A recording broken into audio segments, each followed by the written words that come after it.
हे मित्रांनो, तुम्हाला नमस्कार कर. ओम श्री गणेश देवताय नमः. ओम श्री कुलदेवताय नमः. ओम श्री गुरुदेवताय नमः. ओम सर्वश्री इष्टलिंग देवताय नमो नमः. शिवशरणक मित्रांनो, मी कडाप्पा परत एकदा आपल्या समोर हजर आहे. माझ्या धर्मकर्म चॅनलमध्ये आपले सहर्ष स्वागत करीत आहे. मित्रांनो, पंचांगाचे आता आपल्या समोर सादर करीत आहे. मित्रांनो, आज गुरुवार दिनांक 11 जून 2026, शालिवान शके 1948, संवत्सर पराभव, आयन उत्तर, ऋतू ग्रीष्म, मास अधिक ज्येष्ठ, पक्ष कृष्ण. तिथी मित्रांनो, आजची एकादशी तिथी आहे. रात्री 10 वाजून 37 मिनिटानंतर द्वादशी तिथीला सुरुवात होईल. वार गुरुवार आहे. नक्षत्र मित्रांनो, रेवती नक्षत्र आहे. सकाळी 8 वाजून 17 मिनिटानंतर अश्विनी नक्षत्राला सुरुवात होईल. योग मित्रांनो, शोभन योग आहे.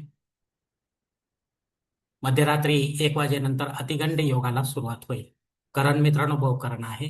रात्री क्षमा करा, सकाळी 11 वाजून 53 मिनिटानंतर बालव करणाला सुरुवात होईल आणि रात्री 10 वाजून 37 मिनिटानंतर कौलव करणाला सुरुवात होईल. मित्रांनो, प्रमुख ग्रहांची राशीस्थिती पहाटे 5:30 वाजता अशी असणार आहे.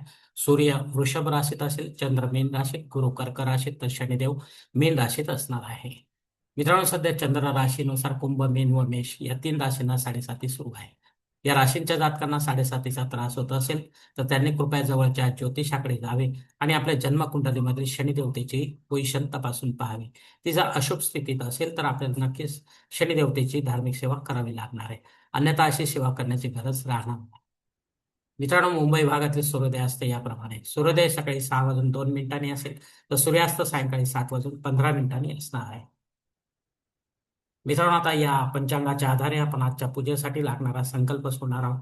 तेव्हा आपण आपल्या उजव्या हाताच्या तळहातावर एक पळी पाणी, थोडे अक्षर, एक फुल व फुलाची पाकळी या आणि हा छोटासा संकल्प म्हणायला सुरुवात करा. मित्रांनो, हरोम शिव शिव शंभुराज्ञे प्रवर्तमान सत्य ब्रह्मणो द्वितीय परार्धे श्वेतवराह कल्पे वैवस्वत मन्वंतरे कलियुगे प्रथम पाद जम्बूद्वीपे भरतवर्ष भरतखंडे मेरो दक्षिण दिग्भागे महाराष्ट्र देशे व्यावहारिक चांद्रमान शालिवान शके 1948 प्रभावादी षष्टी संवत्सरामध्ये पराभव नाम संवत्सर उत्तरायणे ग्रीष्म ऋतू अधिक ज्येष्ठ मासी कृष्ण पक्षे बृहस्पती वासरे रेवती नक्षत्रे शोभन योगे भोकरणे एकादशी शुभतिथ वीरगोत्रात उत्पन्न मी कडाप्पा मोह पात दुरित क्षेत्र श्री पार्वती पती परमेश्वर प्रत्यर्थ विधिवर नित्य देवपूजा एवं इष्टलिंग पूजा करिष्ये.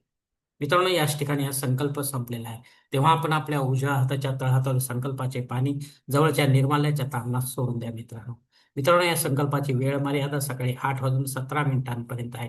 या वेळेनंतरही आपल्याला संकल्प सोडायचा असेल कुठल्याही धार्मिक विधीच्या संपन्नतेसाठी तर कृपा करून आपण वरील बदललेल्या पंचांगाचा आधार घ्यायचा आहे. नवीन संकल्प तयार करायचा आणि त्या संकल्पात आपण करत असलेल्या धार्मिक विधीचा उल्लेख अवश्य करायचा. तेव्हाच आपली धार्मिक सेवा संबंधित देवतांपर्यंत पोहोचेल आणि त्यांचे आशीर्वाद आपल्यापर्यंत पोहोचतील. आपले जीवन अधिक सुखमय बनेल. मित्रांनो मित्रांनो या मासातील मुहूर्त पाहण्यासाठी आपल्याला माझा स्वतंत्र व्हिडिओ पाहावा लागेल. त्याची लिंक या ठिकाणी मी देत आहे.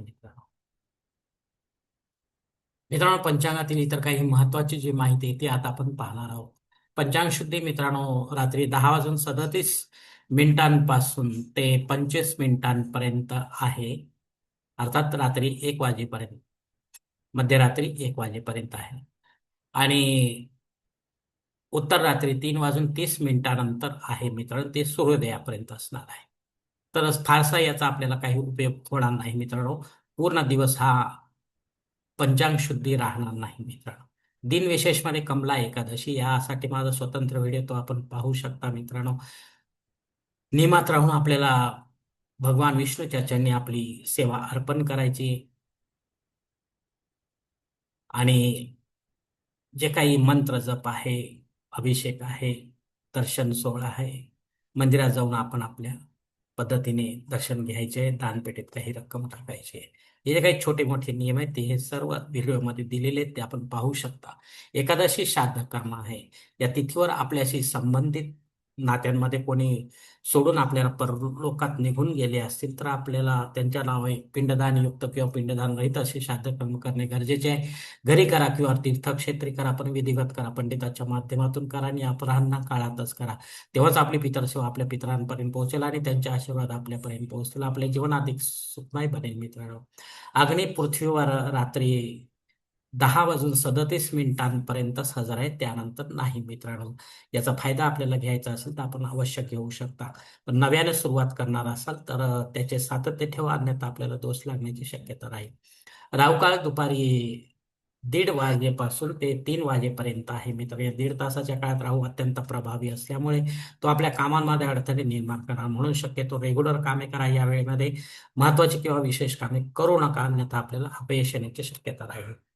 मित्रांनो, आजच्या पंचांगामधील टिप अशी आहे आपल्यासाठी, की आपल्या देवघरात हिरव्या, पांढऱ्या व पिवळ्या रंगाचा झिरो बल्ब वापरण्याचे कारण ईशान्य दिशा प्रामुख्याने शिव व गुरु यांची आहे मित्रांनो. तांबडा रंग मात्र सूर्यदेवतेचा व त्यागाचा आहे. याचा वापर शक्यतो आपण करू नका मित्रांनो. धन्यवाद मित्रांनो. आजचा हा पंचांगा संबंधीचा व्हिडिओ मी याच ठिकाणी संपवत आहे. आपण जर माझ्या मताशी सहमत असाल तर कृपया माझे धर्मकर्म चॅनल सबस्क्राईब करा, लाईक करा, आपले कुटुंब व मित्र परिवार असं शेअर करा. तसेच कॉमेंट्स बॉक्समध्ये आपले मत अवश्य नोंदवा आणि माझा पुढील व्हिडिओ आपल्यापर्यंत पोहोचण्यासाठी बेल बटन अवश्य दाबा. धन्यवाद मित्रांनो. पुढील भेटीपर्यंत आपण खुश राहा, आनंदी राहा, प्रसन्न. हरिओम. शिवशंभो महादेव.